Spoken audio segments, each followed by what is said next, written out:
انہیں پہنچے پیارے پیغمبر، اور حضرت بلال اور ابو ہریرہ کو کہا ایک دن صبح صبح کہ کچھ ایمرجنسی ہے، کسی سے ضروری ملنا ہے، تو تم دونوں تیار رہنا، ہم لوگ فجر کے فوراً بعد کہیں جائیں گے۔ اب دونوں تیار ہیں۔ فجر کے بعد نبی علیہ السلام نکلے، چند گلیوں سے گزرے تو دیکھا کہ ایک بوڑھی عورت ایک گلی کی نکڑ پر کھڑی ہوئی رو رہی ہے۔ پیارے پیغمبر صلی اللہ علیہ وسلم نے پوچھا، حضرت ابو ہریرہ سے اس عورت کو پوچھو یہ روتی کیوں ہے؟ ابھی وہ پوچھنے گئے، ادھر بلال کہتے ہیں یا رسول اللہ آپ تو کہتے تھے بڑی ایمرجنسی ہے، بڑے ضروری کام سے جانا ہے، یہ عورت رو رہی ہے، آپ نے ابو ہریرہ کو اس کی تیمارداری پر پوچھنے پہ لگا دیا، ہمیں ضروری کام سے نہیں جانا۔ فرمایا بلال جانا تو ضروری کام سے تھا، لیکن اب اس عورت کے آنسو پوچھنے سے زیادہ کوئی ضروری کام نہیں، اس روتی ہوئی کی خبرگیری سے زیادہ کوئی ضروری کام نہیں۔ نبی علیہ السلام بات کر رہے ہیں، اتنے میں حضرت ابو ہریرہ نے کہا یا رسول اللہ یہ کسی یہودی عورت کی غلام ہے، یہ تیل لینے کے لیے آئی تھی، اس کا برتن گر گیا، تیل زمین پر جذب ہو گیا، اب یہ کہتی کہ میں واپس جاؤں گی، مالکن مارے گی۔ نبی علیہ السلام نے بلال کو کہا فوراً گھر جاؤ، برتن لاؤ، تیل لاؤ، تاکہ ہم اس کو دے دیں اس کو۔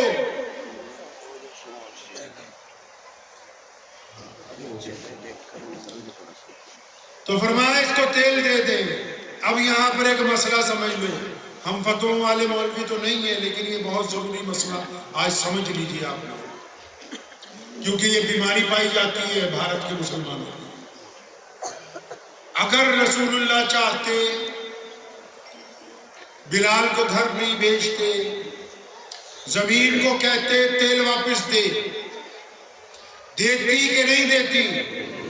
اور بولو زمین کو کہتے تیل واپس دے، دیتی کہ نہیں دیتی؟ دے دیتی نا۔ لیکن بلال کو گھر کیوں بھیجا؟ کہ پہلے تو تمہیں بھی سمجھانا تھا کہ قیامت تک کوئی مظلوم غریب آ جائے تو کرامت کا انتظار نہیں کرنا، جو تمہارے پاس ہوگا اس میں سے اس کو دینا۔ اب سمجھو ایک بدو آیا رسول اللہ کے پاس، بدو سمجھتے دیہاتی اجڑ، ہمارے پیر حضرت مولانا شاہ عبد القادر صاحب رائے پوری رحمت اللہ علیہ، منشی عتیق شاہ صاحب بیٹھے ہوئے، تو ہمارے دادا محترم رئیس الاحرار حضرت مولانا حبیب الرحمن لدھیانوی رحمت اللہ علیہ ان سے بیعت تھے۔ تو شاہ صاحب رحمت اللہ علیہ کے پاس مولوی آیا کرتے تھے صاحب، شاہ جی عام لوگوں کے پیر نہیں تھے، بڑے بڑے مولوی، شیخ زکریا رحمت اللہ علیہ، قاری طیب صاحب محتمم دارالعلوم دیوبند، مولانا علی میاں ندوی محتمم ندوۃ العلماء، عطا اللہ شاہ بخاری، رئیس الاحرار مولانا حبیب الرحمن لدھیانوی، اور امام الہند مولانا ابوالکلام آزاد، بڑے بڑے لوگ، حضرت شاہ عبد القادر صاحب رائے پوری رحمت اللہ علیہ کے مرید تھے، بڑے بڑے لوگ، شاہ مسعود صاحب بیڑ والے۔ تو ایک دیہاتی آیا، تو حضرت مولویوں کو روز پوچھتے تھے بھائی کیسے آئے، آتے تھے بیعت ہونے کے لیے، اب کبھی پوچھنا اجی کیسے آئے، اجی ویسے ہی آیا حضرت۔ ایک دن وضو فرما رہے تھے، ایک دیہاتی آیا، تو وضو کر رہے تھے، قریبی میں آ کے بیٹھ گیا حضرت کے، تو حضرت نے پوچھا ہاں بھائی کیسے آیا، اس نے سلام کیا نا، السلام علیکم، وعلیکم السلام، کیسے آیا بھائی؟ کہا جی میں آیا تو تھا تھارے سے بیعت ہونے کے لیے، پر سنا تو نخرے بہت کرے۔ تو حضرت نے وضو کرنا بند کر دیا، اس کے ہاتھ اپنے ہاتھوں میں لیے، تو اس کو بیعت کر لیا، پہلے اس کو بیعت کے کلمات پڑھائے اور اس کو اپنا مرید بنا لیا، اور جب بیعت کیا تو اس نے اپنے کینچے میں سے کھجوریں نکالی، کہنے لگا جی کھجوریں بھی لایا تھا، میں نے سوچا تھا تھارے کو کھلاؤں گا۔ تو حضرت نے ایک کھجور کھائی، اچھی لگی، جب دوسری کھائی تو بہت اچھی تھی، ابھی تیسری اٹھانی تو کہا ساری کھا جاؤ گے، وہ چھوٹے گا گھر پہ بھی تو لے کے جانی تو وہ رکے گی۔ تو حضرت نے پھر اپنے بیان میں علماء کو کہا کہ بھائی میں تم سے روز پوچھتا ہوں، 6 مہینے گزر جاتے، بھائی کیسے آئے، کس کام سے آئے، تم کہتے حضرت ویسے सकते। ये एक सादा बंदा था, देहाती आदमी था, इसको दो काम थे, एक बैत होना था और दूसरा मुझे खजूरें खिलानी थी। उसने 2 मिनट में दोनों ही काम किया और वो अल्लाह के फजल से अपने घर। तो अर्ज तो मैं कर रहा था कि एक देहाती नबी अलैहिस्सलाम के पास आया, तो उसने आके कहा, या रसूलल्लाह, सुना मैं कि आप अल्लाह के नबी हैं। नबी अलैहिस्सलाम फरमाया करते थे, हाँ मैं अल्लाह का सच्चा नबी हूँ। कहने लगा, जी मैं तब मानूंगा जब वो दरख्त जो है वो वहां से आके आप उसको बुलाएं और वो आके कहे आपको कि आप अल्लाह के नबी हैं।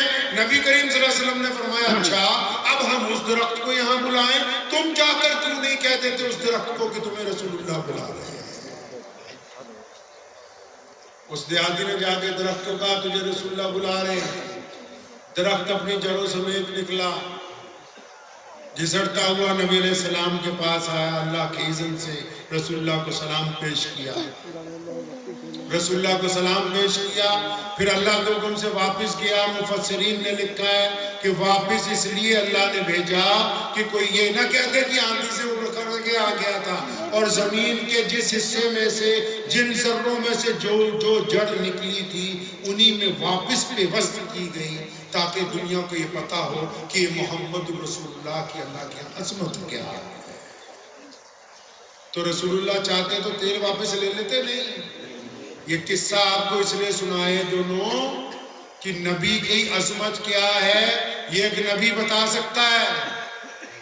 कौन सा मौलवी कितना धाकड़ है अंदर से, वो एक मौलवी बताएगा। डॉक्टर कौन कितना काबिल है, वो एक डॉक्टर बताएगा। इंजीनियर कौन कितना काबिल है, वो एक इंजीनियर बताएगा। अफसर कौन कितना काबिल है, वो एक अफसर बताएगा। जिम्मेदार कौन सा कामयाब है, वो दूसरा जिम्मेदार ही बता सकता है। तो ये इख्तियार किसने दे दिया लोगों को कि वो बैठ के बातें करते फिरे कि नाउज़ुबिल्लाह रसूलुल्लाह के पास इल्मे गैब था कि नहीं था। ये इख्तियार किसी को अल्लाह ने नहीं दिया। जो लोग रसूलुल्लाह की जात को लेके किसी मोहल्ले में, गली में, मदरसे में, स्टेज पर अगर बहस करें कभी, तो उनसे बदतरीन मखलूक कायनात में कोई हो नहीं सकती। क्यों?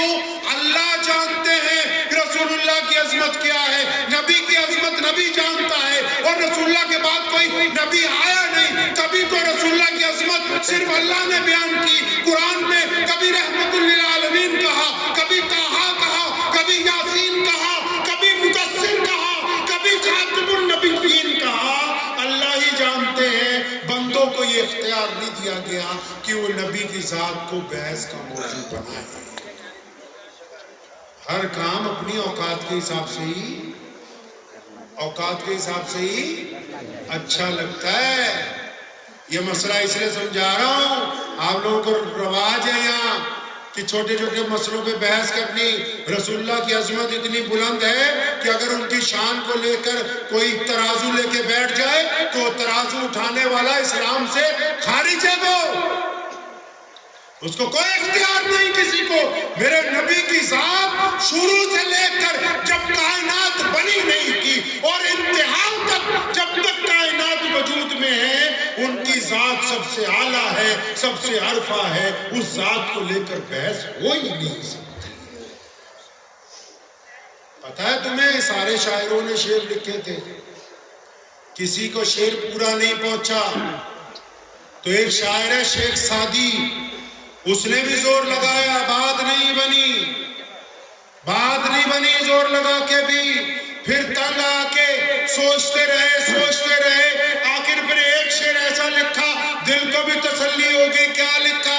फरमाया कि बाद अज खुदा बुजुर्ग तू ही। फरमाया कि सादी की समझ में आ गई कि अल्लाह के बाद रूए जमीन पर अगर कोई मुअज़्ज़िज़ शख्सियत है तो वो मोहम्मद रसूलुल्लाह। तो हमेशा इस बात को ज़हन नशीन रखेंगे इंशाअल्लाह।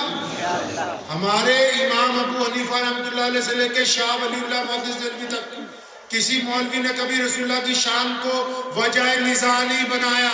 हम बनाना चाहेंगे तो नुकसान उठाएंगे, क्योंकि रसूलुल्लाह की अज़मत तमाम चीज़ों से सरबुलंद है, हमारे इख्तियार से ऊपर की बात है। ہمارے اختیار سے اوپر کی بات ہے.